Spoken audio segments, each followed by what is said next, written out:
उमापतिं सुरगुरुं वन्दे जगत्कारणं वन्दे पन्नगभूषणं मृगधरं वन्दे पशूनां पतिं वन्दे सूर्यशशाङ्कवहिनयनं वन्दे मुकुन्दप्रियं वन्दे भक्तजनाश्रयं च वरदं वन्दे शिवं शङ्करम् ॐ मृत्युञ्जयाय रुद्राय नीलकण्ठाय शम्भवे अमृतेशाय शर्वाय महादेवाय ते नमः।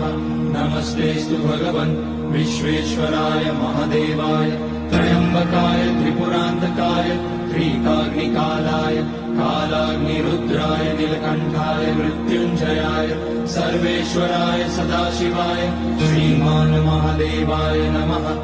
ॐ नमः शम्भवाय च मयोभवाय च नमः शङ्कराय च